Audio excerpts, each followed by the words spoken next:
In this quick look, we can see how far Oppo has really come. Hey, it's Joshua Vergara from Android Authority. What's going on, everybody? And this is the Oppo Find 7 versus the Oppo Find 5. In terms of design, the Find 7 and the Find 5 share the same general aesthetic, especially when it comes to the clean lines and the angular corners. With that said, Oppo further refined its design in the Find 7, which features fewer accents and is a little bit more understated, especially in the black version that we got to try. With the increase in display size comes a larger footprint for the Find 7, which overall is about the size of a Galaxy Note 3 with that 5.5-inch screen. However, the difference between the two generations is not that significant, as Oppo reduced the bezel thickness on the Find 7. At its thickest point, the Find 7 is also a little bit thicker than the Find 5, probably due to accommodate a larger battery. But overall, what we have here are two premium feeling devices that continue the tradition started from one and is put into the other. And even if the shell is plastic in the Find 7, we still find that the build quality is very nice, and even if it is a little bit of a bigger device, we find that it should be a little bit better to get used to over time.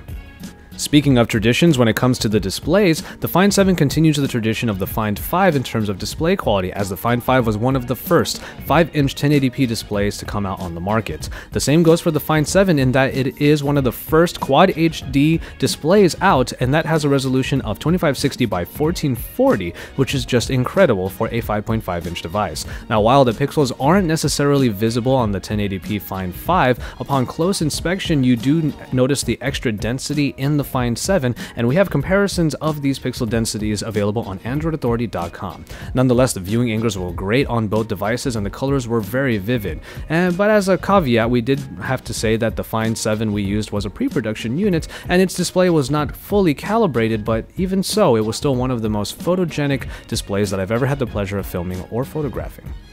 When it comes to performance, there were no compromises, as Oppo cut no corners when it came to the Snapdragon 801 processor clocked in at 2.5 GHz and the 3 GB of RAM found inside the Quad HD model. The phone flies absolutely through its user interface, and you can rest assured that graphics-intensive games will be just as smooth. But in the opposite corner, we find that the Find 5 is just aging a little bit. It's not that the Snapdragon S4 Pro is a poor piece of kit, but the chip is more than a year old, and that is an eternity in fast-paced world of smartphones. However, helped by the 2 GB of RAM, the S4 Pro still does a good job in most situations and is still quite reliable even today.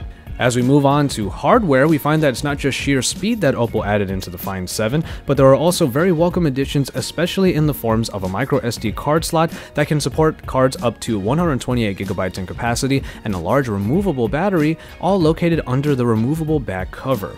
Now, speaking of the battery, you get a nice bump from 2500 mAh to 3000 mAh on the Find 7, but it's not clear if it will be enough to satisfy the demand of that Quad HD display.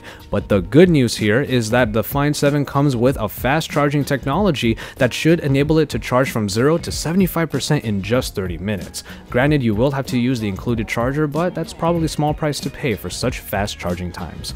The updates continue when it comes to the cameras. The rear camera of the Find 7 now is a 13-megapixel Sony Exmor RS sensor coupled with a lens composed of 6 pieces, which should minimize the distortion while still offering a great 2.0 aperture. The Find 7 has an interesting super zoom feature that we got to try out a couple times, in that it takes 10 images and then stitches them together using a lot of post-processing to eventually create one huge 50-megapixel image that has extra detail in it.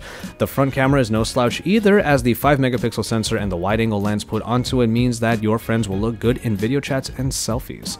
The Find 5 also packs a 13-megapixel camera that we did find quite good, but there are fewer software features, and overall the image quality in the Find 7 is just loads better than what was found in the Find 5.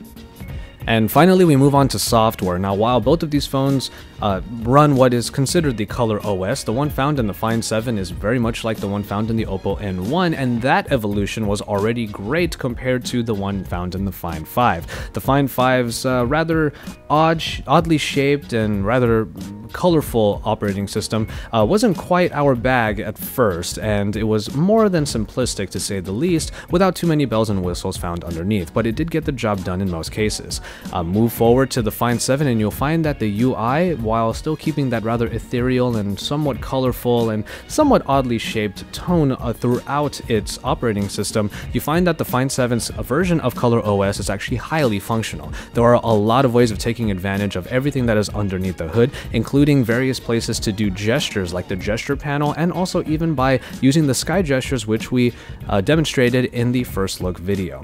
Now, the ColorOS is based on Android 4.3, making the UI of the Find 7 include several of these features easily, but we are looking forward to the update to ColorOS 2.0, which should be coming in the next few months. Overall, you see a very good evolution when it comes to the Find 7 from the Find 5, and in software that is readily apparent. And so there you have it for this comparison and this quick look of the Oppo Find 7 versus its predecessor, the Oppo Find 5. One thing is very clear, that Oppo has really stepped up their game, and what we already thought was a great phone in the Find 5 only continues to be so in the brand new Find 7. Keep it tuned to Android Authority for all of the best coverage of the Oppo Find 7, and remember to head on over to AndroidAuthority.com because we are your source for all things Android.